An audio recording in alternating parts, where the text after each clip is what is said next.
गीले कपड़ों में वह लड़की पूरी तरह बर्फ की तरह ठंडी हो चुकी थी और सचिन के लिए ये पल किसी बड़ी परीक्षा से कम नहीं था। बर्फ के भीतर पड़े रहने की वजह से उसका पूरा शरीर नीला पड़ चुका था और होठों की रंगत तक उड़ गई थी। सचिन को समझ ही नहीं आ रहा था कि वह उसे बचाए तो कैसे, क्योंकि वह लड़की उसके लिए बिल्कुल अनजान थी, लेकिन इसके बावजूद वह उसे अपनी आंखों के सामने मरते हुए भी नहीं देख सकता था। जानवी, जानवी, होश में आओ, कहते हुए वह घबराहट में उसके चेहरे को हल्की हल्की थपथपाने लगा, मगर वह पूरी तरह बेहोश थी। उसकी सांसें बहुत धीमी चल रही थी, जैसे किसी भी पल थम सकती हों। ये देखकर सचिन का दिल और तेज धड़कने लगा। उसके भीगे कपड़ों को देखकर उसके बिना एक पल गवाए तुरंत उस पर कंबल डाल दिया। फिर अपने दोनों हाथ कंबल के अंदर ले जाकर उसके कपड़े उतारने लगा ताकि ठंड और ना लगे। जैसे जैसे वह उसके ठंडे और सुन पड़े शरीर को छू रहा था, उसके दिल की हालत अजीब होती जा रही थी। किसी लड़की को इस तरह छूना उसके लिए बिल्कुल आसान नहीं था, लेकिन हालात उसे सोचने का मौका नहीं दे रहे थे। वह लड़की बर्फ की तरह ठंडी पड़ चुकी थी। उसे बचाने का अब बस एक ही उपाय था, उसे अपने शरीर की गर्मी देना। यह सोचकर सचिन ने अपनी शर्ट उतारी और खुद भी उस कंबल के अंदर चला गया। पहली बार जब उसने उसे अपने पास खींचा तो उसके पूरे शरीर में बिजली का सा झटका दौड़ गया। जानवी, जानवी, होश में आओ, वह बार बार यही दोहराता रहा, इस उम्मीद में कि शायद वह खुद ही आंखें खोल दे। लेकिन उसकी डूबती हुई सांसों को देखकर सचिन ने मजबूरी में अपनी आंखें बंद कर ली। अब उसके लिए सिर्फ एक ही बात मायने रखती थी, किसी भी तरह उसे बचाना। वह उसके ठंडे शरीर को अपनी गर्मी देने लगा ताकि उसकी जान बच सके। धीरे धीरे जानवी की सांसों में थोड़ा सा फर्क आने लगा था। उसकी सांसों की हल्की सी गर्माहट और दिल की धड़कनें सचिन के सीने में भी महसूस होने लगी थी। वह पहले से बेहतर हो रही थी, ये साफ नजर आ रहा था कि लेकिन अब सचिन के बस में नहीं था कि वह उससे खुद को अलग कर सके। हालात, मजबूरी और उस पल की बेचैनी ने उसे पूरी तरह जकड़ लिया था। बेखुदी में पागल होता हुआ वह उसके सीने को। दिसंबर के कड़ाके की ठंडी रात थी। जानवी अपने होटल के कमरे में खिड़की के पास खड़ी होकर बाहर गिरती हुई बर्फ को चुपचाप देख रही थी। हर सुबह आंख खुलते ही चारों तरफ बस बर्फ ही बर्फ नजर आती थी, जैसे पूरी दुनिया सफेद चादर में लिपट गई हो। आज शाम को तो हालात और भी बिगड़ गए थे। अचानक बर्फ का एक तेज तूफान सा आ गया था और देखते ही देखते हर चीज बर्फ से ढक चुकी थी। ठंड इतनी ज्यादा बढ़ गई थी कि कमरे में लगा हीटर भी ठीक से गर्मी नहीं दे पा रहा था। इस समय जानवी ना जाने कितने गर्म कपड़े पहने और मोटी शॉल लपेटे खिड़की के पास खड़ी थी। बाहर का सन्नाटा और गिरती बर्फ उसके मन की बेचैनी को और बढ़ा रही थी। वह खुद को पूरी तरह मुश्किल में फंसा हुआ महसूस कर रही थी। फोन की सर्विस पूरी तरह ठप थी। वह अपनी कंपनी की तरफ से शिमला आई हुई थी। पेशे से वह एक आर्किटेक्ट थी और यहाँ एक बिल्डिंग का नक्शा तैयार करने के लिए आई थी। उसका इरादा था कि अपनी मौजूदगी में ही काम शुरू करवाए, क्योंकि इस प्रोजेक्ट के लिए उसका बॉस नहीं आया था और सारी जिम्मेदारी उसी के कंधों पर थी। वह अपने हिस्से का काम तो पूरा कर चुकी थी, लेकिन अब उसे वापस लौटना था। बर्फबारी ने जैसे सारे रास्ते ही बंद कर दिए थे। बाहर निकलने का कोई रास्ता नजर नहीं आ रहा था। रात के 1 बज रहे थे, लेकिन उसकी आंखों में नींद नहीं थी। पूरे 24 घंटे हो चुके थे, मगर वह अपनी माँ से संपर्क नहीं कर पाई थी, क्योंकि फोन की सर्विस बिल्कुल काम नहीं कर रही थी। इस भयानक बर्फबारी में हर कोई कहीं न कहीं फंसा हुआ था। अब उसके दिमाग में बस यही सवाल घूम रहा था कि क्या करे, अपनी माँ से कैसे संपर्क करे। उन्हें उलझनों के बीच अचानक उसके होटल के कमरे के दरवाजे पर दस्तक हुई। जानवी चौंक गई। रात के 1 बजे उसके कमरे के दरवाजे पर कौन आ सकता था। थोड़ी झिझक और डर के साथ उसने दरवाजा खोला। सामने एक नौजवान खड़ा था। उसकी गोद में एक छोटा सा बच्चा था, करीब 3 साल का। वह बच्चा सर्दी से पूरी तरह कांप रहा था। वह नौजवान बेहद परेशान लग रहा था। उसने घबराई हुई आवाज में कहा, देखिए मैडम, मैं इस बर्फबारी में पूरी तरह फंस गया हूँ। मेरी गाड़ी बर्फ में धंस चुकी है। बड़ी मुश्किल से अपनी और अपने बच्चे की जान बचाकर यहाँ तक पहुँच पाया हूँ। मुझे किसी भी होटल में कमरा नहीं मिल रहा है। इस होटल में भी कोई कमरा खाली नहीं है। वह एक पल के लिए चुप हो गया, फिर भारी आवाज में बोला, मैं तो बाहर किसी तरह रात गुजार सकता हूँ, लेकिन मेरा बच्चा। इस सर्दी में इतना कहकर वह फिर चुप हो गया। उसकी आंखों में बेबसी साफ झलक रही थी। फिर उसने धीमी आवाज में कहा, मुझे बस अपने बच्चे की चिंता है, प्लीज क्या आप इसे अपने कमरे में थोड़ी देर के लिए रख सकती हैं? मैंने और लोगों से भी बहुत रिक्वेस्ट की है, लेकिन कोई मेरी मदद करने को तैयार नहीं हुआ। जानवी की नजर बच्चे पर टिक गई। उस मासूम का रंग ठंड के मारे नीला पड़ रहा था। जानवी ने बिना एक पल गवाए तुरंत बच्चे को अपनी गोद में उठा लिया। वह बोली, इसे मुझे दे दीजिए, मैं इसे अपने पास सुला लेती हूँ। सचिन ने झिझकते हुए अपना बेटा जानवी को सौंप दिया। जाते जाते वह बोला, आप प्लीज दरवाजा बंद मत कीजिएगा, मैं बस अपने बेटे को देखने आता रहूंगा। वह बहुत छोटा है और मैं उसे इस भयानक बर्फबारी में लेकर भागता रहा हूँ। मुझे उसकी बहुत चिंता हो रही है, प्लीज ये मेरी आपसे रिक्वेस्ट है। इतना कहकर सचिन वहां से चला गया। बच्चा सर्दी से पूरी तरह कांप रहा था। उसके होठ नीले पड़ने लगे थे और वह आधी नींद में था। ठंड की वजह से उसके गाल भी पूरी तरह लाल हो चुके थे। जानवी का दिल ये देखकर पसीज गया। उसने जल्दी से बच्चे को रजाई में लिटाया, लेकिन वह अब भी कांप रहा था। जानवी को समझ नहीं आ रहा था कि उसे इस कड़ाके की ठंड से कैसे बचाए। थोड़ी देर सोचने के बाद वह खुद भी उसके पास लेट गई और उस 3 साल के बच्चे को अपने सीने से लपेट लिया। पता नहीं उसकी माँ कहाँ थी। जिस तरह बर्फबारी ने सारे रास्ते बंद कर दिए थे, बहुत सी गाड़ियां रास्तों में ही फंसी हुई थी, न आगे जा सकती थी न पीछे लौट सकती थी। न जाने वह आदमी अपने बच्चे को कहां से लेकर यहाँ तक पहुँचा था। धीरे धीरे बच्चा जानवी से लिपटकर सो गया। फिर भी जानवी को ऐसा लग रहा था जैसे उसने किसी बर्फ के टुकड़े को अपने सीने से लगा रखा हो। उसने बच्चे को और कसकर अपने पास कर लिया। कुछ देर बाद बच्चे का शरीर सामान्य होने लगा और वह गहरी नींद में चला गया। उधर सचिन ठंड में बाहर बैठा हुआ था। होटल के बाहर और भी कई लोग मजबूरी में बैठे थे। उसे ना तो होटल में कमरा मिला था, ना ही रात गुजारने की कोई ठीक जगह। उसे अपनी परवाह नहीं थी, लेकिन अपने 3 साल के बेटे की चिंता उसे अंदर ही अंदर खाए जा रही थी। हालांकि उसने अपने बेटे को एक अनजान लड़की के भरोसे छोड़ दिया था, फिर भी उसके मन को चैन नहीं मिल रहा था। पता नहीं वह उसे ठीक से कंबल ओढ़ा रही होगी या नहीं, कहीं बच्चे को और ज्यादा ठंड तो नहीं लग रही होगी। लड़की ज्यादा उम्र की नहीं लग रही थी, ना ही वह शादीशुदा प्रतीत होती थी। वह कमरे में बिल्कुल अकेली थी। कहीं वह उसके बच्चे के साथ अनजाने में कोई लापरवाही ना कर दे। ये सोचकर उसका दिल घबराने लगा। उसकी जान तो उसी बच्चे में बसती थी। इसी वजह से सैकड़ों तरह के डर उसे सताने लगे। जब उससे रहा नहीं गया तो वह सीढ़ियां चढ़कर पहली मंजिल पर आ गया, जहां जानवी का कमरा था। उसने बहुत धीरे से दरवाजे का हैंडल घुमाया। दरवाजा खुल गया और वह बिना आवाज किए अंदर चला आया। अंदर का दृश्य देखकर वह ठिठक गया। आरव बिल्कुल जानवी से लिपटा हुआ था और जानवी भी उसे अपने सीने से लगाए हुए थी। उसके गुलाबी होठ आरव के माथे से लगे हुए थे। जैसे ही सचिन की नजर आरव के हाथों पर पड़ी, उसने शर्म से अपनी नजरें झुका ली। बच्चे के छोटे छोटे हाथ जानवी की गर्दन के पास टिके हुए थे। शायद वह अपनी माँ के स्पर्श को महसूस करने की कोशिश कर रहा था, या फिर इस लड़की को ही अपनी माँ समझ बैठा था। अपने बेटे को यूं सुरक्षित और सुकून से सोता देखकर सचिन को कुछ राहत मिली।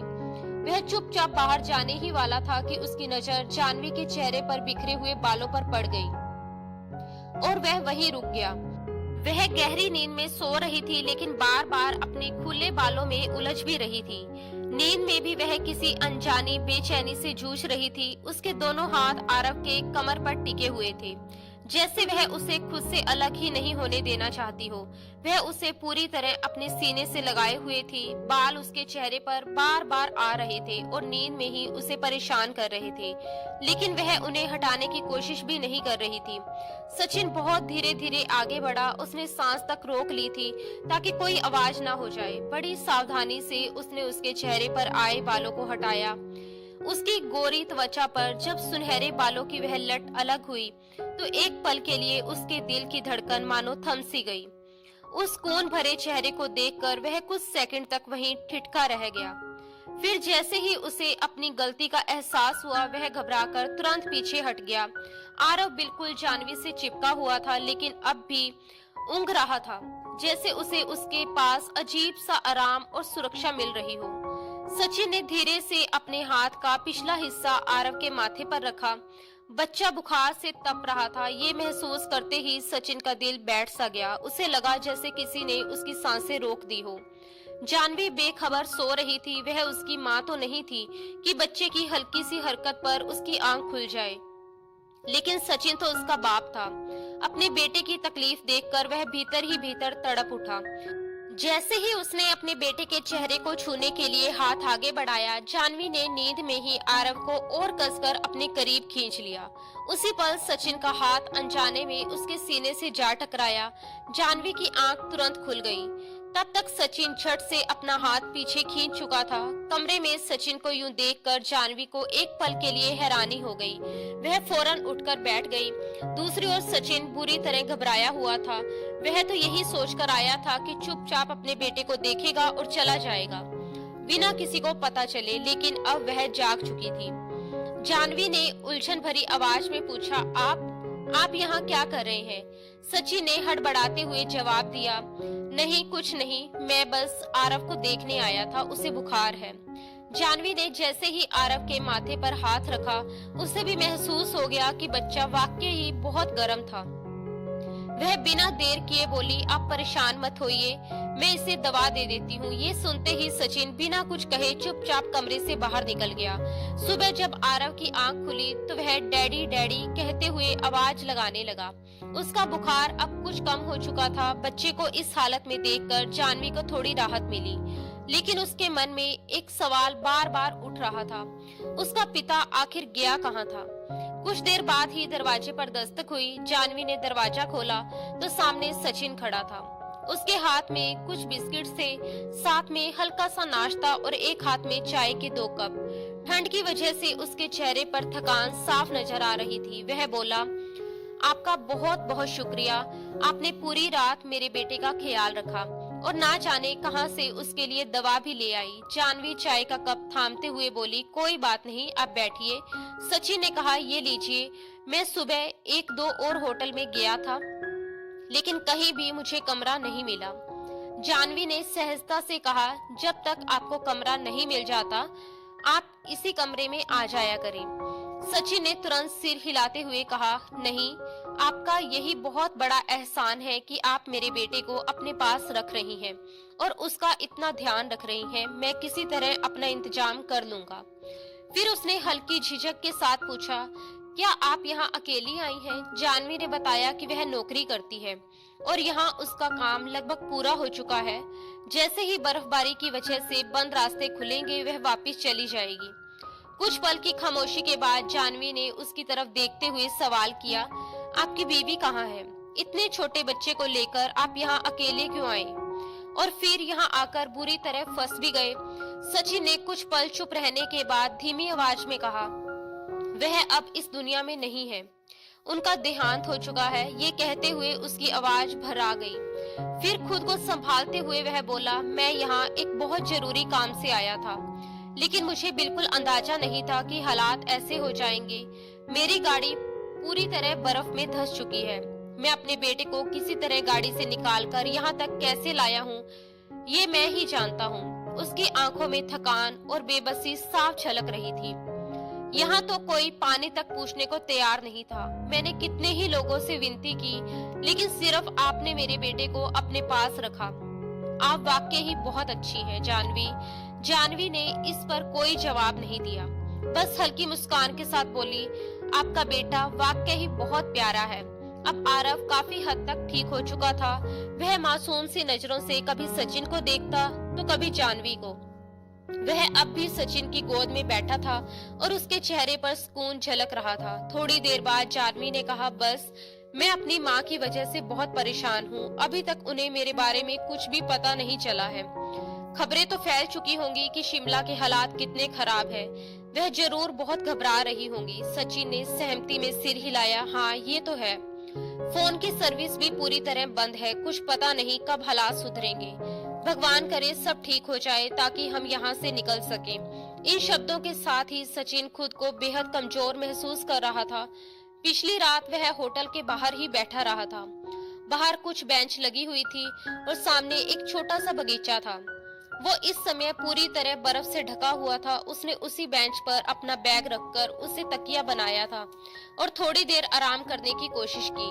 तभी उसकी नजर जानवी पर पड़ी, जो बाहर आ चुकी थी। वह अपने फोन पर बार बार कह रही थी, हेलो हेलो मम्मी, आपको मेरी आवाज आ रही है। वह लगातार फोन के सिग्नल देख रही थी। शायद अब कहीं कहीं हल्के सिग्नल्स आने लगे थे। जिस दिशा में सिग्नल मिल रहे थे वह उसी ओर तेज कदमों से आगे बढ़ती जा रही थी। शायद आरव सो रहा था, इसलिए वह बाहर आई थी।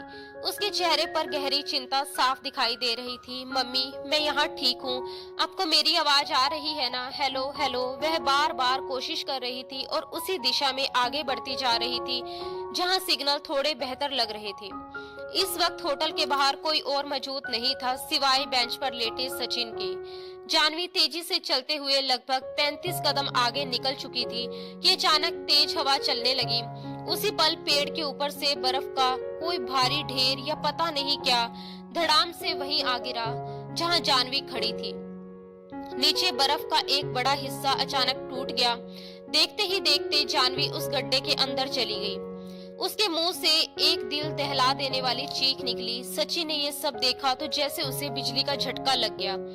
वह बदहवास सा दौड़ता हुआ जानवी की तरफ बढ़ा, लेकिन तब तक वह नीचे बर्फीले पानी में समा चुकी थी। ऐसा लगा जैसे वह किसी शीशे के अंदर से चीख रही हो और पानी के तेज बहाव के साथ आगे बढ़ती जा रही हो। ये सब देखकर सचिन की रूह तक कांप गई। वह बर्फीला पानी था जिसके भीतर जानवी गिरी थी। ठंड इतनी खतरनाक थी कि कुछ ही पलों में इंसान की जान जा सकती थी। सचिन बार बार बर्फ के टुकड़ों को तोड़कर उसकी तरफ हाथ बढ़ाने की कोशिश करता, लेकिन पानी का तेज बहाव उसे लगातार दूर ले जा रहा था। हर गुजरता पल उसकी बेचैनी को और बढ़ा रहा था। सचिन पूरी तरह हताश हो चुका था, लेकिन हार मानना उसके बस में नहीं था। वह तेजी से आगे की ओर भागा। वहां जमा बर्फ के एक बड़े टुकड़े को पूरी ताकत से तोड़ दिया। जैसे ही जानवी बहते हुए उसके पास पहुंची, उसने पूरी ताकत से उसकी कलाई पकड़ ली।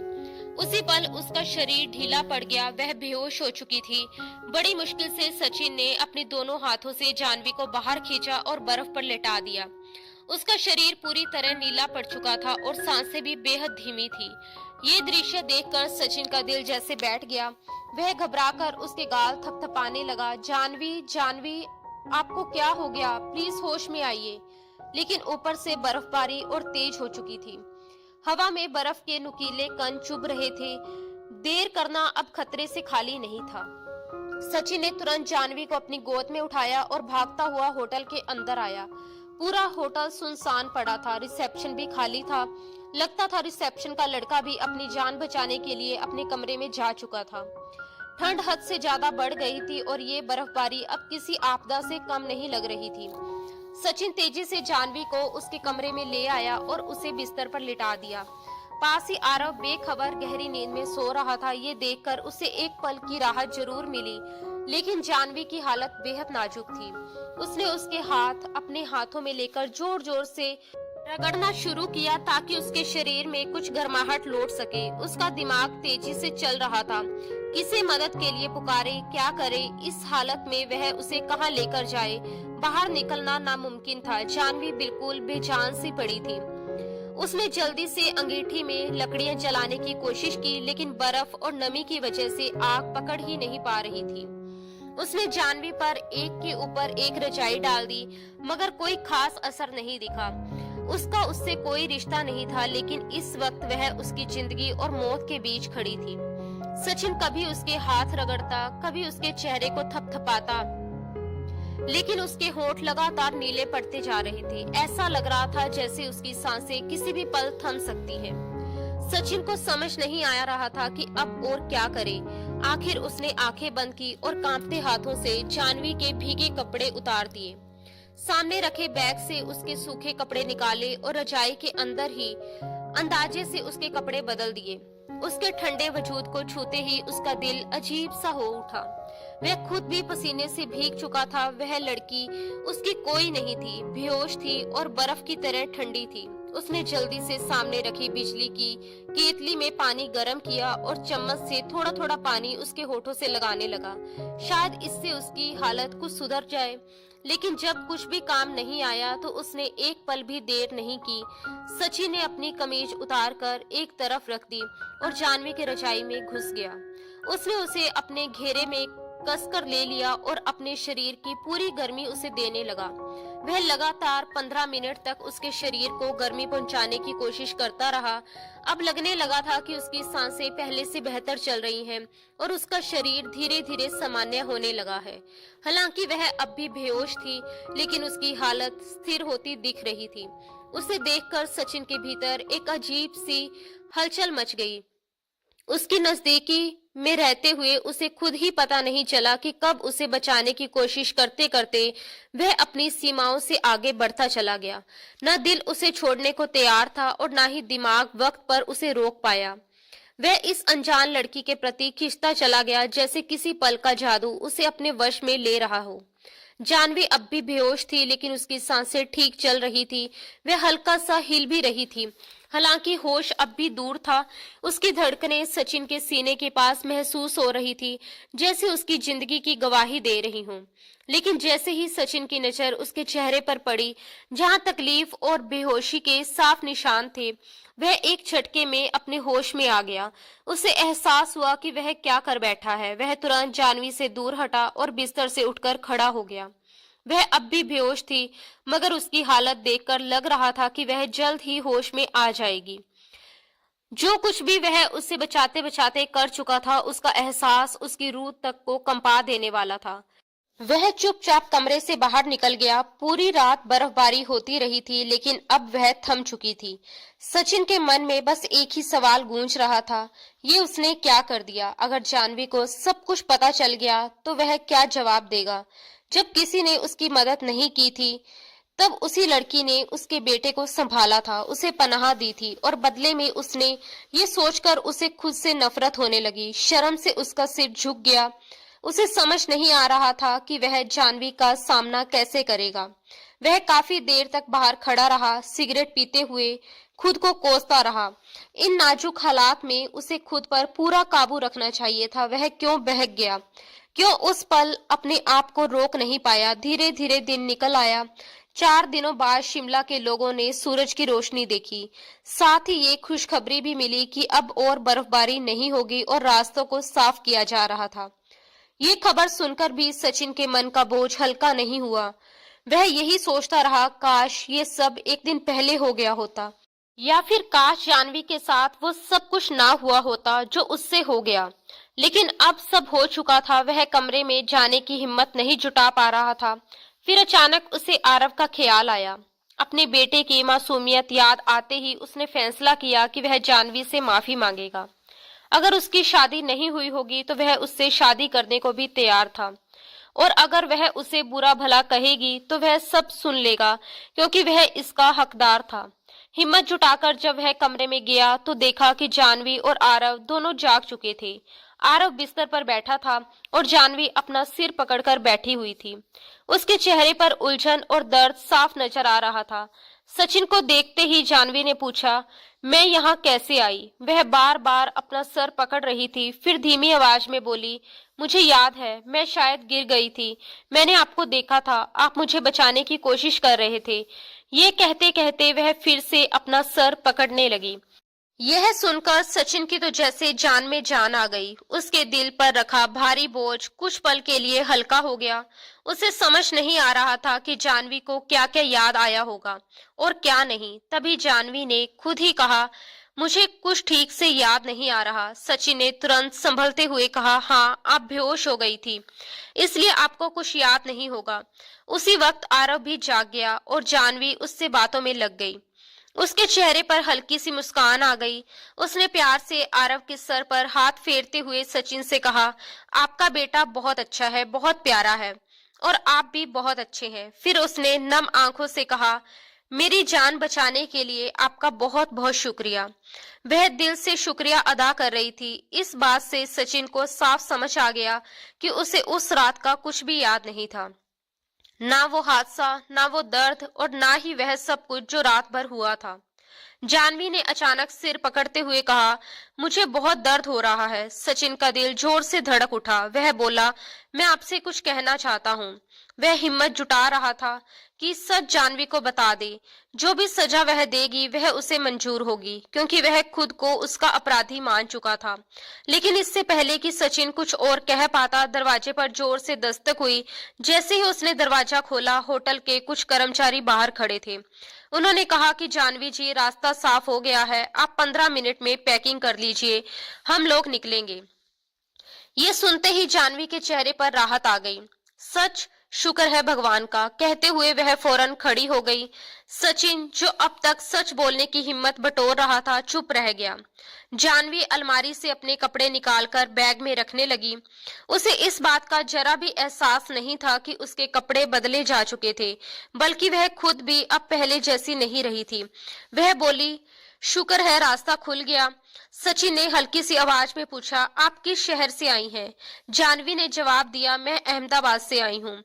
अब बस घर जाऊंगी और अपनी नौकरी को अलविदा कह दूंगी। सचिन ने चौंक कर पूछा, क्यों?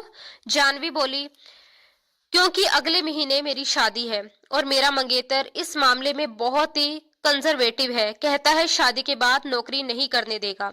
ये सुनते ही सचिन के होश उड़ गए। उसके पैरों तले जैसे जमीन खिसक गई। उसने बस औपचारिक रूप से अपनी कंपनी का नाम बता दिया। इसके बाद जानवी ने कहा, आप जब तक यहाँ हैं इस कमरे का इस्तेमाल कर लीजिएगा, मैं नीचे काउंटर पर बता दूंगी। ये कहकर वह चली गई। सचिन के पास कहने के लिए कुछ बचा ही नहीं था। वह वहीं खड़ा सोचता रहा कि जो कुछ उनके बीच हुआ, क्या उसे एक सपना समझकर भूल जाना चाहिए या फिर उस लड़की को सच्चाई बता दे। खैर, वह आरव को लेकर अपनी गाड़ी के पास चला गया। गाड़ी से बर्फ हट चुकी थी, रास्ते भी काफी हद तक साफ हो चुके थे, इसलिए वह अपने घर लौट आया। लेकिन उसकी बेचैनी कम होने की बजाय बढ़ती जा रही थी। सचिन को समझ नहीं आ रहा था कि वह इतना बेचैन क्यों है। बार बार उसकी आंखों के सामने जानवी का चेहरा आ जाता, उसके साथ बिताए हुए पल याद आने लगते, उसकी सांसों की खुशबू उसे अपनी सांसों में महसूस होने लगती, अपने भीतर उसे उसकी धड़कनें सुनाई देने लगती। क्या कुछ नहीं हुआ था उस रात? उसकी नजदीकी में खोकर वह ये भूल गया था कि वह उसकी कोई नहीं थी, एक अनजान लड़की। अपनी गर्मी देने के चक्कर में उसने उसका क्या कुछ छीन लिया था। अब जब भी उसकी हालत ऐसी होती, वह बेचैनी में उठकर बैठ जाता, उसकी सांसें बुरी तरह तेज चलने लगती। वह लड़की एक ही रात में सचिन का चैन चुरा ले गई थी। उसके मन में अपने किए को लेकर इतना गहरा अफसोस था कि उसे शब्दों में बयां करना उसके लिए नामुमकिन हो गया था। यही वजह थी कि वह खुद को संभालते हुए अहमदाबाद चला गया। उसने उसकी कंपनी में जाकर पता किया तो मालूम हुआ कि वह नौकरी छोड़कर जा चुकी है। वहां से बड़ी मुश्किल से उसने उसका पता हासिल किया। दिल में हजारों सवाल और डर लिए वह उसके घर पहुंचा, लेकिन जैसे ही उसने घर देखा, उसके कदम वहीं ठिठक गए। पूरा घर बिजली की लड़ियों और रोशनी से सजा हुआ था। पड़ोसियों से पूछने पर पता चला कि उसकी शादी है। ये सुनते ही सचिन बिल्कुल चुप हो गया। उसके भीतर कुछ टूट सा गया। वह कैसे उसे सच्चाई बताता और वह क्यों उसे माफ करती? जो जाति वह अनजाने में कर बैठा था, उसके बदले में क्या वह उससे शादी कर सकती थी, उसे अपना सकती थी? जो कुछ उसने किया था वह माफी के काबिल तो नहीं था। बेशक उसकी नीयत खराब नहीं थी, वह तो सिर्फ उसकी जान बचाना चाहता था, लेकिन जिस कदर वह उसके करीब आ गया था, बेखुदी उस पर इस तरह हावी हो चुकी थी कि उसे होश ही नहीं रहा। और जब होश आया तब तक पछतावे की आग उसके अंदर धधकने लगी थी। वह वहीं से उल्टे कदमों वापस लौट आया और बस यही दुआ करता रहा कि कभी उसके पति को इस बात का पता ना चले।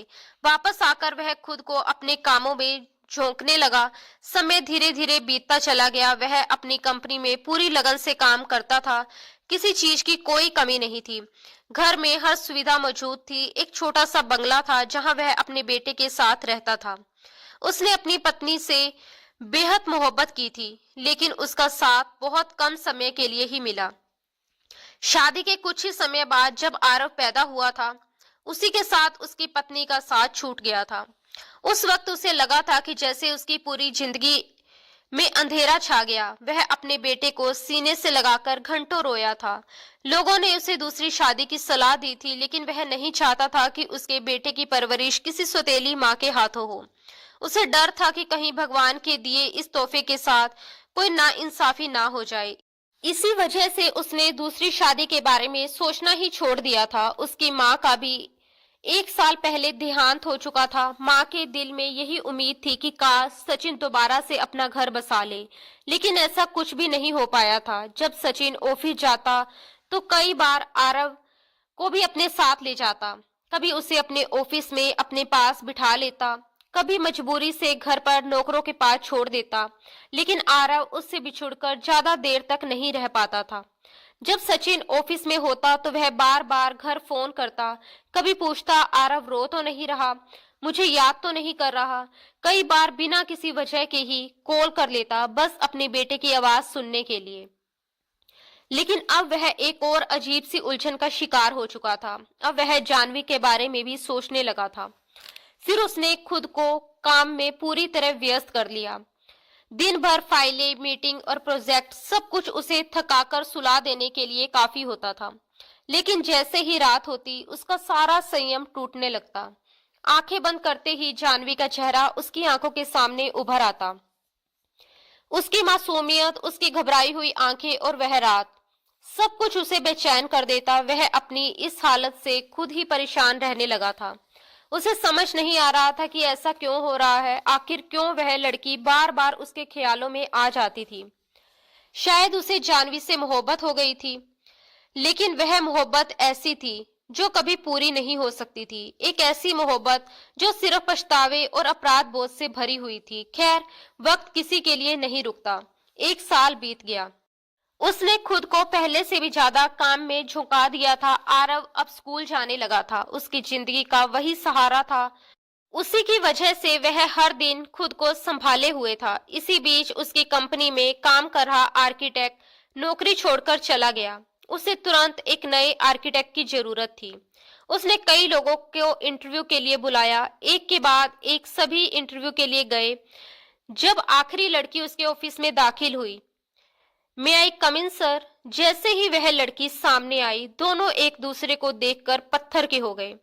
वक्त जैसे वहीं थम गया। वह कोई और नहीं बल्कि जानवी थी। उसकी आंखों में सचिन के लिए नफरत साफ झलक रही थी। ऐसी नफरत जिसमें साल भर का दर्द, अपमान और टूटन छुपी हुई थी। जानवी को देखते ही सचिन हैरानी से अपनी कुर्सी से खड़ा हो गया। उसके मुंह से बस इतना ही निकल पाया, जानवी। ये सुनते ही जानवी ने गुस्से में ऑफिस का दरवाजा बंद कर दिया। वह तेज कदमों से उसके पास आई और उसका कॉलर पकड़ लिया। उसकी आंखों से आंसू बह रहे थे, लेकिन आवाज में सिर्फ आग थी। वह चीखते हुए बोली, तुम्हें शर्म नहीं आई? तुमने मुझे बर्बाद कर दिया, मेरी पूरी जिंदगी तबाह कर दी। मुझे नहीं पता था कि मैं तुम्हें कभी इस तरह दोबारा देखूंगी। सचिन के होश उड़ चुके थे। उसे समझ ही नहीं आ रहा था कि 1 साल बाद जानवी से उसकी मुलाकात इस तरह होगी और वह उसकी सच्चाई जान चुकी होगी। वह हकलाते हुए बोला, जानवी मेरी बात सुनो। लेकिन उसकी बात पूरी होने से पहले ही एक जोरदार थप्पड़ उसके गाल पर पड़ा। जानवी ने उसे पूरी ताकत से मारा था। अगले ही पल वह फूट फूट कर रोने लगी। वह रोते हुए बोली, तुम कौन होते हो मुझे बर्बाद करने वाले? तुमने मेरी जिंदगी को एक सजा बना दिया। मैंने तुम्हारा क्या बिगाड़ा था? जानवी ने उसका गरेबान पकड़कर झंझोड़ते हुए कहा, मेरी गलती क्या थी कि मैंने उस वक्त तुम्हारे बेटे को सहारा दिया जब कोई भी उसे अपने कमरे में सुलाने को तैयार नहीं था? क्या इसी बात की सजा दी थी तुमने मुझे? बताओ ना, क्यों किया था तुमने मेरे साथ ये सब? वह बुरी तरह रो रही थी। जैसे ही सचिन ने उसके दोनों हाथ पकड़ने की कोशिश की, उसने उसे जोर से पीछे धक्का दे दिया। सचिन लड़खड़ाकर अपनी कुर्सी पर जा बैठा। जानवी चिल्लाई, मुझे नफरत है तुमसे, मैं नफरत करती हूँ तुमसे और तुम्हारे उस बच्चे से भी जो तुम्हारे गुनाह की निशानी है। ये कहकर वह ऑफिस से बाहर निकल गई और सचिन के सर पर तो जैसे बम फट गया था। इसका मतलब उसकी शादी नहीं हुई थी और वह मेरे बच्चे की माँ है। Oh my God!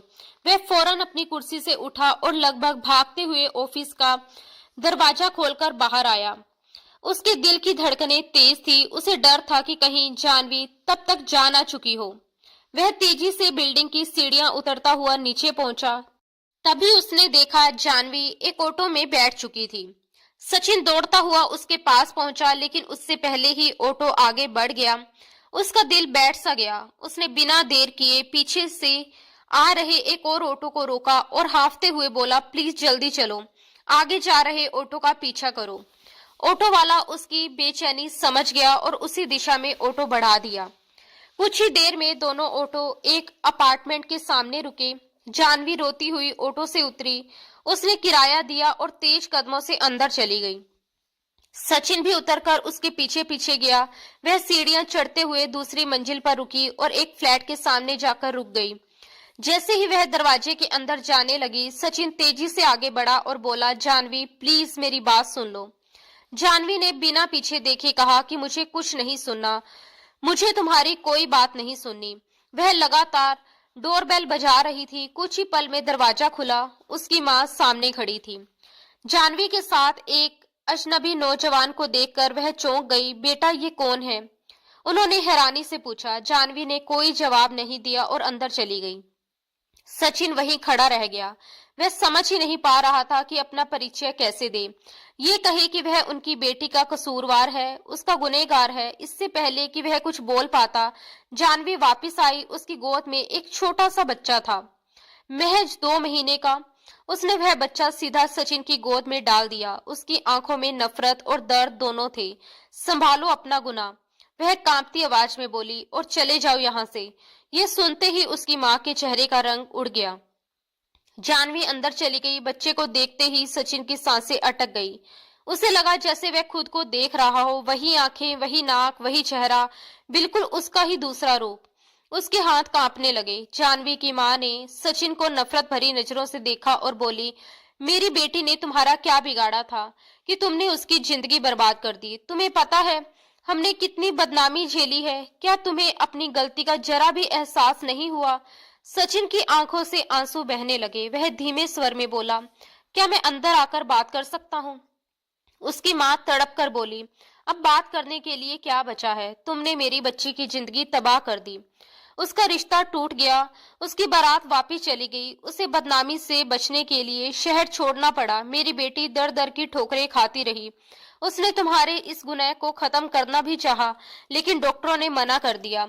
हमें किन हालात से गुजरना पड़ा है तुम्हें इसका अंदाजा भी है? उनकी आंखों से आंसू लगातार बह रहे थे। सचिन का दिल फटने को हो रहा था। वह सोच रहा था, अगर उसे जरा भी अंदाजा होता कि उसकी वजह से जानवी की जिंदगी इस कदर बर्बाद हो जाएगी, तो वह कभी अहमदाबाद लौटकर ही नहीं आता। वह कांपती आवाज में बोला, अगर आपको लगता है कि मैं कसूरवार हूं, तो वह जो भी सजा देगी मैं भुगतने को तैयार हूं। अगर वह मुझे मौत की सजा भी दे दे तो भी मुझे मंजूर है। ये कहते हुए उसकी आंखों में भी आंसू झिलमिला रहे थे।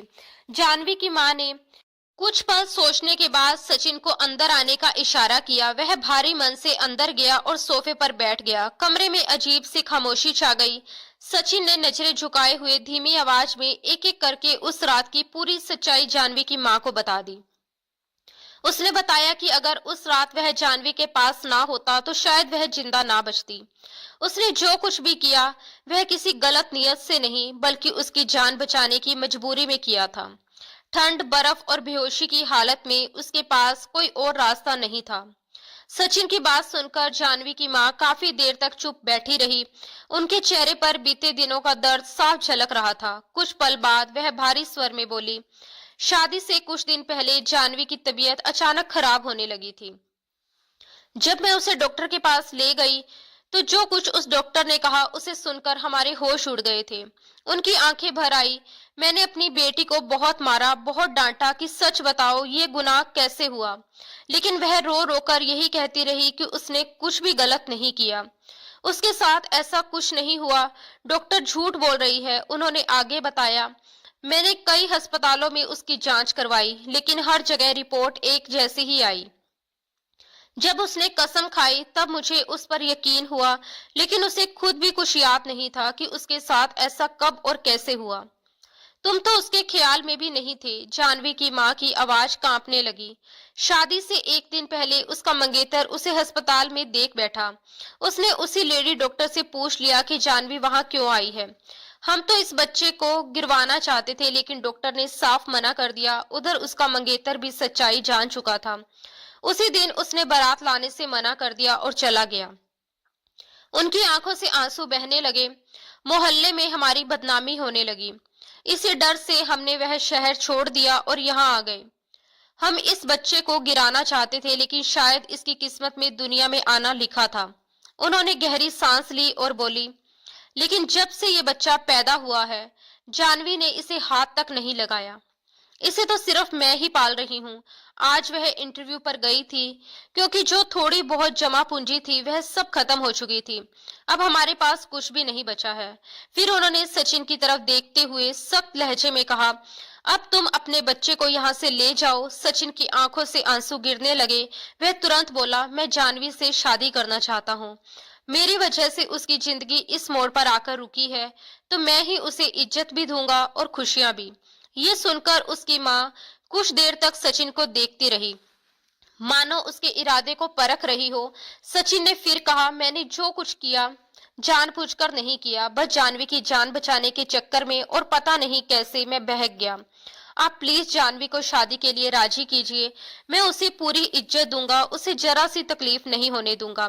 उसने जो कुछ सहा है, मैं उसका हर्जाना देने को तैयार हूँ। उसकी माँ ने गहरी सांस ली।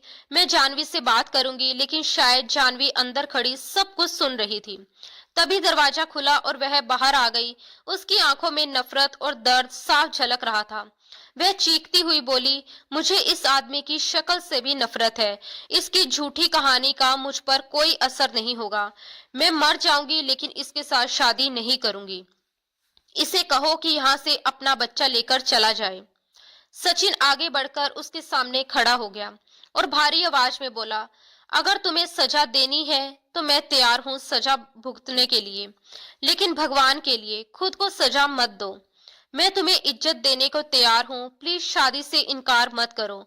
लेकिन उसने बिना कुछ सुने दरवाजा बंद कर दिया। वह बार बार दरवाजा बजाता रहा। उसकी आवाज में जिद भी थी और पछतावे की कांप भी। मैं फिर आऊंगा, वह बोला, और तब तक आता रहूंगा जब तक तुम मान नहीं जाती। इसके बाद वह अपने छोटे बेटे को लेकर वहां से लौट आया। रास्ते भर उसके दिल में एक अजीब सा बोझ था। उसे अपने आप पर नए सिरे से अफसोस होने लगा। उसने कभी नहीं सोचा था कि उसकी वजह से किसी लड़की की पूरी जिंदगी बर्बाद हो जाएगी। उसका इरादा कभी गलत नहीं था, लेकिन हालात ने उसे ऐसे मोड़ पर ला खड़ा किया था जहां हर रास्ता दर्द से होकर गुजरता था। आरव ने मासूमियत से पूछा, डैड ये कौन है? सचिन ने कुछ पल चुप रहकर कहा, तुम्हारा भाई। अगले दिन जब वह फिर जानवी के घर पहुंचा तो दरवाजा जानवी की मां ने खोला। उनके चेहरे पर थकान भी थी और मजबूरी भी। वह बोली, मैंने बड़ी मुश्किल से कस्में और वादे देकर अपनी बेटी को राजी किया है। मैं नहीं चाहती कि अब और समय बर्बाद हो। तुम आधे घंटे के अंदर अंदर शादी का इंतजाम करो। आधे घंटे के अंदर अंदर बिल्कुल सादगी से सचिन और जानवी की शादी हो गई। जानवी बाहर आई तो उसने एक साधारण सा जोड़ा पहना हुआ था। ना कोई मेकअप, ना कोई सजावट, जैसे वह इस शादी में शामिल नहीं बल्कि किसी सजा को निभाने आई हो। जैसे ही सचिन ने उसकी तरफ हाथ बढ़ाया, उसने झटके से उसका हाथ झटक दिया। सचिन बस गहरी सांस लेकर रह गया। वह आगे चल पड़ा, आंखों से आंसू बहते हुए। जानवी उसके पीछे पीछे चल रही थी। नीचे गाड़ी खड़ी थी। सचिन ने उसके लिए आगे का दरवाजा खोला, लेकिन वह चुपचाप पीछे की सीट पर बैठ गई। पूरा सफर भारी खामोशी में बीता। जब सचिन के बंगले का दरवाजा खुला और गाड़ी पोर्च में आकर रुकी, तो जानवी बिना कुछ कहे नीचे उतर गई। चौकीदार और नौकर उसे देखकर हैरान रह गए। साहब जी, ये कौन है? कोई मेहमान है क्या? सचिन ने शांत स्वर में कहा, नहीं, ये मेरी बीवी है। नौकर हैरानी से कभी सचिन को देखते, कभी जानवी को। अंदर लाउंज में पहुंचते ही सचिन ने देखा नौकरानी छोटे बच्चे को गोद में लेकर दूध पिला रही थी। आरव अपने खिलौनों में मगन था। जैसे ही उसने अपने पिता को देखा, डैड डैड कहता हुआ दौड़कर उससे लिपट गया। सचिन ने उसे प्यार से गोद में उठा लिया। आरव ने फिर पूछा, डैड ये कौन है? सचिन ने कहा, तुम्हारी मम्मी है। आरव खुशी से उछल पड़ा, वाह, मेरी मम्मी भी आ गई। हमारी फैमिली तो कंप्लीट हो गई। लेकिन जानवी ने आरव को नफरत से देखा। उसकी आंखों में कोई ममता नहीं थी, सिर्फ जमी हुई कड़वाहट थी। फिर उसने सचिन की तरफ देखते हुए पूछा, मेरा कमरा कौन सा है? सचिन ने अपने कमरे की तरफ इशारा कर दिया। वह बिना कुछ कहे खामोशी से वहां चली गई। नौकरानी ने हैरानी से पूछा, ये लड़की कौन है? सचिन ने कहा, मेरी बीवी है, अभी अभी शादी हुई है। नौकरानी खुश हो गई। अरे साहब, इतनी सादगी से शादी कर लिया आपने, हमें बताया होता तो मैडम जी को अच्छे से तैयार कर देती। सचिन ने कहा, इसकी जरूरत नहीं है। फिर उसने छोटे बेटे को गोद में उठा लिया। नौकरानी बोली, ये तो सो गया है। सचिन ने कहा, हाँ ये सो चुका है, मैं इसे कमरे में पालने में लिटा देता हूँ, आप आरव को खाना खिला देना। वह कहने लगी, ठीक है साहब जी, मैं इसे खाना खिलाकर फिर चली जाऊंगी। और वैसे भी अब तो आपकी बीवी आ गई है, इसलिए मैं रात देर तक यहाँ नहीं रुकूंगी। मैं आपसे पहले ही कह चुकी हूँ कि मुझे रात को जल्दी जाना होता है। सचिन ने शांत स्वर में कहा, ठीक है, अब आरव को खाना खिला दो। ये कहते हुए जैसे ही वह कमरे में आया, जानवी उसे देखकर तुरंत बिस्तर से खड़ी हो गई। वह अपने आंसू पोंछ रही थी। इससे पहले कि सचिन कुछ कहता, जानवी तेज लहजे में बोली, आप यहाँ क्या कर रहे हैं? यहाँ क्यों आए हैं? सचिन ने संयम रखते हुए कहा, जानवी, ये हम दोनों का कमरा है। जानवी ने कटु स्वर में कहा, मुझे एक अलग कमरा चाहिए जहां मैं अकेली रह सकूं।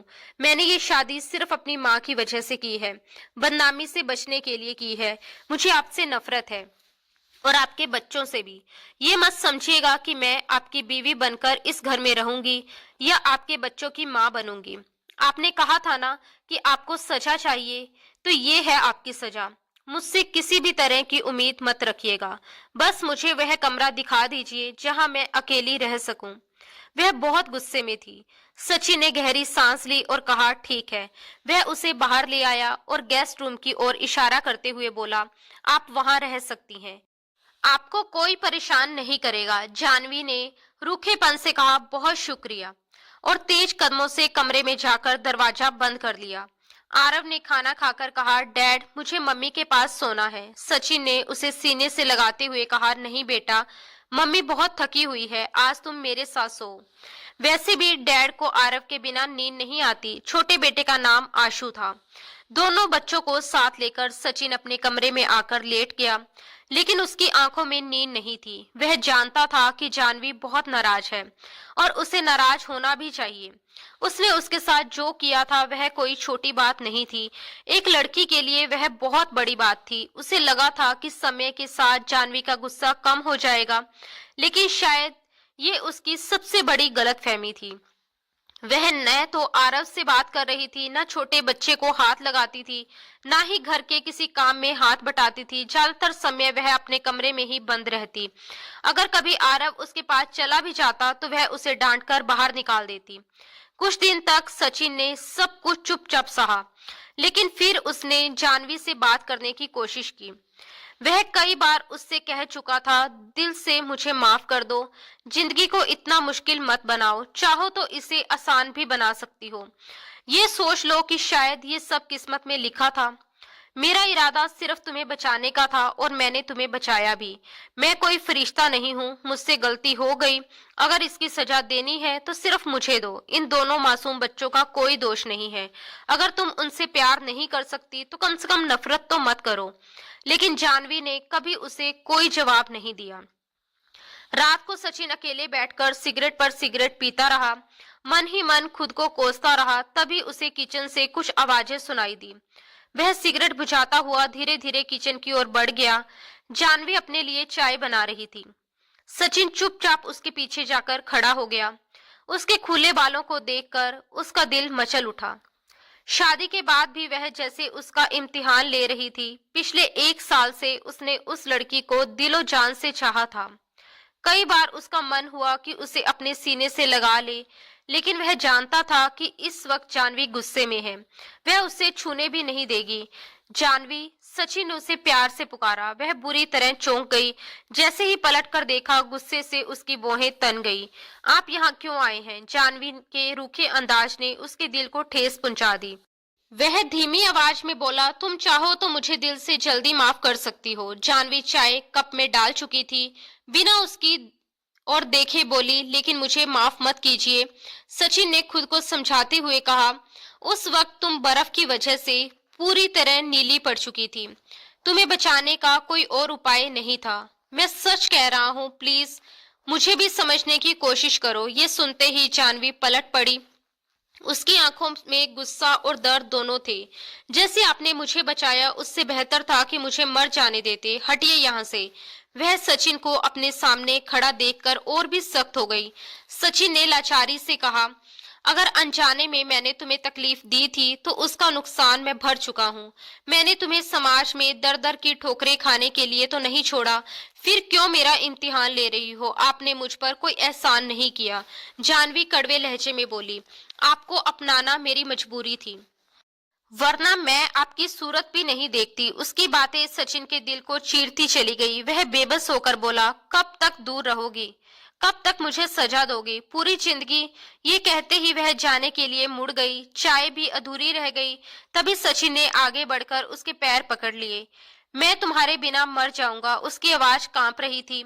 मुझे नहीं पता था कि एक घटना मेरी जिंदगी का सुख चैन छीन लेगी। उस एक साल में एक पल भी ऐसा नहीं गुजरा जब मुझे तुम्हारी याद ना आई हो। मुझे लगा तुम्हारी शादी हो चुकी है, तुम अपनी जिंदगी में खुश होगी। अगर पता होता कि तुम ये सब झेल रही हो तो भगवान की कसम तुम्हें बहुत पहले अपना लेता। ये कहते हुए वह उसे खींचकर अपने और करीब कर चुका था। वो बुरी तरह से घबरा गई। जानवी, मैं तुमसे प्यार करता हूँ, वह उसकी आंखों में देखकर बोला था। वह चिल्लाई, मेरा हाथ छोड़ो सचिन, मैं तुमसे बहुत प्यार करता हूँ। वह फिर से प्यार भरे अंदाज में बोला और उसे अपने चेहरे के इतना पास खींच लिया कि जानवी की जान जैसे होठों तक आ गई थी। बात यहीं तक पहुंची थी कि सचिन ने उसे अपनी पकड़ में ले लिया और उसके होठों से निकलने वाले शब्दों को पूरा होने से रोक दिया। वह अपने दिल की बेचैनी शांत करना चाहता था, लेकिन अगले ही पल जानवी ने उसके सीने पर हाथ रखकर उसे जोर से पीछे धकेल दिया। मैं तुमसे नफरत करती हूँ। ये कहते हुए वह रोती हुई किचन से बाहर चली गई। सचिन वहीं खड़ा गहरी सांस लेकर रह गया। कब तक तड़पाओगी मुझे जानवी? मैं तुम्हें इतना प्यार करूंगा कि तुम मुझसे प्यार करने पर मजबूर हो जाओगी। ये कहकर वह अपने कमरे में चला गया। एक बार जब वह घर के अंदर आया तो उसने देखा कि जानवी आरव पर चिल्ला रही थी और आरव जोर जोर से रो रहा था। जानवी गुस्से में कह रही थी, तुम्हारी हिम्मत कैसे हुई मेरे कमरे में आने की? मैं तुम्हारी माँ नहीं हूँ। आइंदा मुझे मम्मी मत कहना। सचिन के माथे पर शिकन आ गई। वह अपनी मजबूरी जानता था। उसने कभी अपने बेटे पर आवाज तक ऊंची नहीं की थी, लेकिन जानवी का ये बर्ताव वह किस तरह सह रहा था यह बस वही जानता था। तभी उसकी नजर आरव के गाल पर पड़े लाल थप्पड़ के निशान पर गई और वह बौखला गया। वह तुरंत उसके पास पहुंचा और सख्त आवाज में बोला, आरव को थप्पड़ किसने मारा? सचिन का गुस्सा देखकर जानवी पहले तो चुप रही, फिर बोली, ये मेरा सामान छू रहा था। मैंने इसे कितनी बार मना किया कि मेरे कमरे में ना आया करे। सचिन ने जानवी का हाथ पकड़कर उसे अपने सामने खींच लिया। तुम्हारी हिम्मत कैसे हुई मेरे बच्चे पर हाथ उठाने की? पहली बार वह इतने तेज गुस्से में बोला था। जानवी ने कहा, मेरा हाथ छोड़िए। सचिन ने चेतावनी देते हुए कहा, आज तो मैंने छोड़ दिया, लेकिन आज के बाद अगर तुमने मेरे बच्चों को डांटने या मारने की कोशिश की तो याद रखना मैं सब कुछ भूल जाऊंगा। जानवी ने झटके से अपना हाथ छुड़ाया। मैं जानती थी तुम इतने शरीफ नहीं हो सकते, तुम एक घटिया इंसान हो, वह तमतमाकर बोली।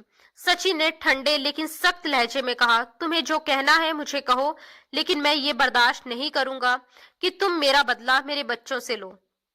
जानवी हाथ छुड़ाकर अपने कमरे में चली गई और दरवाजा बंद कर लिया। सचिन ने आरव को गोद में उठा लिया। वह फूट फूट कर रो रहा था। सचिन उसे चूमने लगा, प्यार से सहलाया और अपने हाथों से खाना खिलाया। थोड़ी देर बाद छोटा बेटा आशु भी उठकर रोने लगा।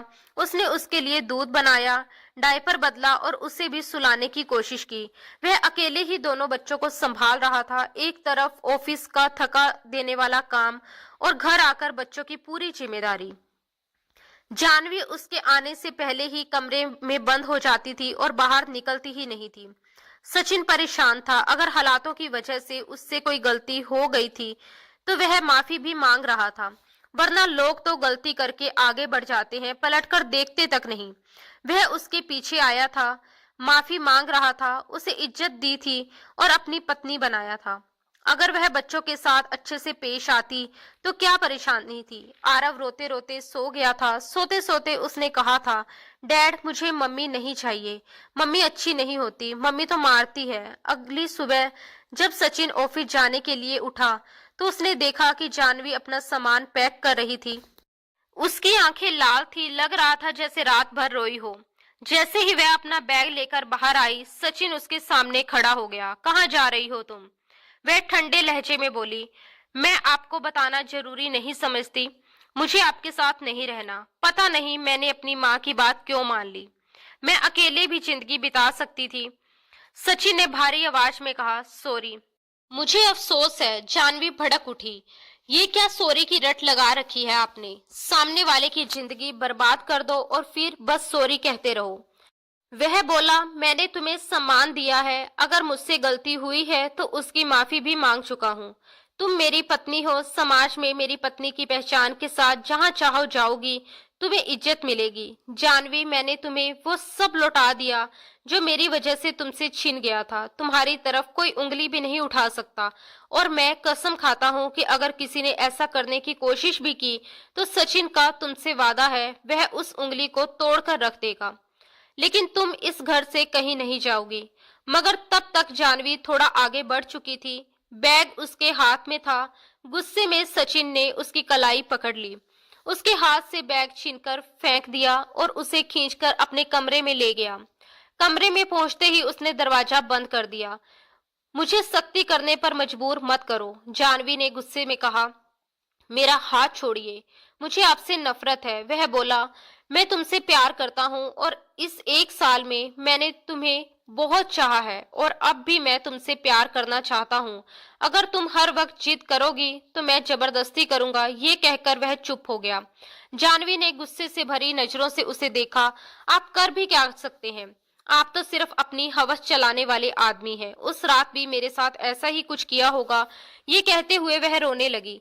सचिन ने सख्ती से कहा, मैं तुम्हें बार बार सफाई नहीं दूंगा, तुम्हें जो समझना है समझो, लेकिन तुम मेरे घर से बाहर नहीं जाओगी। बात समझ में आई? ये कहकर उसने उसका हाथ छोड़ दिया। जानवी सीधी अपने कमरे में चली गई। सचिन अपने ऑफिस चला गया। शाम को जब वह वापस आया तो उसने देखा कि जानवी आरव के साथ बैठी हुई थी। वह उसे ब्लॉक से बिल्डिंग बनाना सिखा रही थी। ये देखकर सचिन को हैरानी हुई। उसे देखते ही आरव उछलकर खड़ा हो गया। देखो डैड, मम्मी ने मुझसे दोस्ती कर ली, देखो मैंने कितनी अच्छी बिल्डिंग बनाई है। सचिन के चेहरे पर हल्की सी मुस्कान आ गई, लेकिन जानवी के माथे पर वही नाराजगी थी। उसने शायद उसकी तरफ देखा तक नहीं था। हाँ, आरव के साथ उसका मन जरूर लग गया था। सचिन की गैर मौजूदगी में वह आशु को भी संभाल लेती थी, क्योंकि काम वाली छुट्टी पर चली गई थी। मगर रात भर उसे नींद नहीं आती थी। उसका दिल चाहता था कि अब वह सचिन को भी माफ कर दे, उसके करीब जाए, उसे वह हक दे जो वह रखता है। एक दिन सचिन बच्चों और जानवी के लिए बहुत सारी शॉपिंग करके आया। आरव के कपड़े, खिलौने, आशु के कपड़े, सब कुछ था। आरव खुशी से सब देख रहा था। वह बोला, डैड, मम्मी के लिए कुछ नहीं लाए? सचिन मुस्कुराया। ऐसा हो सकता है क्या कि तुम्हारी मम्मी के लिए कुछ ना हो? उसने सारी शॉपिंग बैग लिविंग रूम के सोफे पर रख दिए। बस एक बैग अपने कमरे में ले जाकर अलमारी में रख दिया। जानवी ने चुपचाप अपने कपड़े उठाए और अपने कमरे में रख लिए। आरव ने खाना भी जानवी के हाथ से खाया और फिर सोने के लिए सचिन के पास चला गया। दोनों बच्चे सो चुके थे। तब सचिन ने अलमारी से वो शॉपिंग बैग निकाला और जानवी के कमरे में आ गया। दरवाजे पर लॉक नहीं था। रात के वक्त सचिन कभी भी जानवी के कमरे में गया ही नहीं था, इसलिए उसे किसी तरह की फिक्र भी नहीं थी। वह अभी नहाकर आई थी और गीले बालों में कंघी कर रही थी। सोने से पहले नहाना उसकी आदत थी। जैसे ही कमरे का दरवाजा खुला, सचिन को देखकर वह घबरा गई, क्योंकि वह शॉर्ट्स में थी। आप यहाँ क्यों आए हैं? जानवी ने ये कहा ही था कि सचिन ने दरवाजा बंद कर दिया और लॉक लगा लिया। यह देखते ही जानवी की जान जैसे निकल गई, उसका रंग उड़ गया। प्लीज आप मेरे कमरे से जाइए। वह कई कदम पीछे हटने लगी। सचिन ने शांत आवाज में कहा, अपने ही कमरे में हूँ। ये भी तो मेरा कमरा है, जानवी ने तंज में कहा। तो फिर मेरा इस घर में कुछ भी नहीं है, और गुस्से से मुंह फेर लिया। सचिन उसके पास आया, सब कुछ तुम्हारा है, ये कमरा भी और सामने खड़ा ये आदमी भी। जानवी, मैं भी तुम्हारा हूँ। अब बेवजह की जिद छोड़ो, जाओ ये पहन कर आओ। ये कहकर उसने शॉपिंग बैग जानवी के हाथ में थमा दिया। जानवी को नहीं पता था कि अंदर क्या है, लेकिन उसकी आंखों की बेचैनी बहुत कुछ कह रही थी। इसमें जो कुछ भी है मैं नहीं पहनूंगी, वह बोली। और प्लीज आप यहाँ से जाइए। सचिन ने साफ कहा, नहीं, आज नहीं जाऊंगा। 1 साल तक तकलीफ सह ली है, लेकिन अब सुकून चाहिए। जानवी, प्लीज मेरी सजा खत्म कर दो, जाओ ना, ये पहन कर आओ। वह हाथ जोड़कर बोला, कहो तो तुम्हारे सामने घुटने टेक दूं, मुझे माफ कर दो। कहो तो तुम्हारे पैर भी पकड़ लूं। ये कहते हुए जैसे ही वह उसके पैरों के पास घुटनों के बल बैठा, जानवी हैरान रह गई। ये क्या कर रहे हैं आप? प्लीज ये सब मत करिए। सचिन हल्के से हंसा, अपनी पत्नी को मना रहा हूँ, जिसके बिना अब नींद नहीं आती। चलो कपड़े बदल रही हो या मैं बदलवा दूं? ये सुनकर वह बुरी तरह घबरा गई। नहीं, मैं खुद कर लूंगी। ये कहकर वह वॉशरूम चली गई। वह ब्लैक कलर की नाइटी थी। जानवी ने उसे पहन तो लिया, लेकिन अब वह बेहद नर्वस थी। सचिन कुछ पल उसे प्यार से देखता रहा। आज उसके दिल में कोई उलझन नहीं थी, क्योंकि वह अपनी गलती की भरपाई कर चुका था। अब जज्बातों पर काबू करने का सवाल ही नहीं उठता था। उसने उसे अपनी बाहों में लिया और वह अनजाने में ही उसकी बाहों में उलझ गई। सचिन, वह बस यही कह पाई जब सचिन ने उसे गोद में उठा लिया था और बिस्तर पर लिटा दिया था। मैंने सुना था कि सच्चा प्यार कभी ना कभी किसी न किसी रूप में मिल ही जाता है। मैं खुश हूं कि मुझे मेरा प्यार तुम्हारे रूप में मिला है। वह उसे पूरी तरह से अपना बना चुका था। अपनी सांसों में जानवी की सांसों की खुशबू महसूस करते ही उसका कंट्रोल टूट गया। वह उस पर अपना सारा प्यार लुटाता चला गया। जानवी का हल्का फुल्का विरोध बहुत जल्दी शांत हो गया। उस रात की सुबह बेहद खूबसूरत थी। जानवी का शर्माया हुआ चेहरा और भी हसीन लग रहा था। इससे पहले कि वह उसके बगल से निकलती, वह उसे फिर से खुद में समेट चुका था। अभी नहीं जानवी, प्लीज। सचिन, मुझे नींद आ रही है, पूरी रात बहुत तंग किया है आपने, वह शिकायत कर गई। पूरी रात? झूठ। वह उसे जानबूझकर चिढ़ा रहा था। आधी रात के बाद तो तुम सो चुकी थी। हालांकि मेरा तो अभी भी मन था। वह उसे सहज करना चाहता था ताकि कोई दीवार बीच में ना रहे। जानवी की आंखें पूरी तरह खुल गई। आप झूठ बोल रहे हैं। कमरे में रोशनी फैल चुकी थी जब मैंने कहा था प्लीज मुझे थोड़ी देर सोने दो। वह रूठ कर बोली, हाँ तो मैंने सोने दिया भी तो था। वह मुस्कुराया, तंग तो नहीं किया, मुझे वैसे ही नींद नहीं आई थी। वैसे आपने सोने की इजाजत दी थी ना? वह शर्म से नजरें चुराकर बोली, आदत पड़ जाएगी। सचिन ने कहा, जब रोज ऐसे ही सोओगी? जी नहीं, जी हाँ, मेरी मर्जी चलेगी। मिसेस सचिन, तुम मेरे साथ चिपक कर ही सोओगी, वरना रात भर जागती रहना। शायद वह उसे अभी भी ना छोड़ता, मगर तभी दरवाजे पर किसी ने जोर से पैर मारा। दोनों बुरी तरह चौंक गए। डैड, दरवाजा क्यों बंद किया है? दरवाजा खोलो। आरव की आवाज सुनकर दोनों हड़बड़ा गए। जानवी तुरंत उठकर वॉशरूम चली गई। सचिन ने जल्दी से शर्ट पहनी और दरवाजा खोल दिया। आरव सवाल भरी नजरों से उसे देख रहा था। आप यहाँ क्या कर रहे हैं? मैं कब से आपको ढूंढ रहा था। आशु रो रहा है, गंदे बच्चे ने मेरी नींद भी खराब कर दी। ये सुनकर सचिन कमरे में गया। आशु को शायद भूख लग रही थी, उसने उसे सीने से लगा लिया। तभी जानवी भी नहाकर आ गई। इसे मुझे दीजिए, मैं संभाल लूंगी, कहकर उसने आशु को ले लिया। रात को जब सचिन ऑफिस से वापस आया तो जानवी और बच्चे तैयार थे। वह उन्हें रेस्टोरेंट में खाना खिलाने ले गया। बच्चे बहुत खुश थे। रात को आरव उन दोनों के बीच में सोया था और आशु अपने पालने में।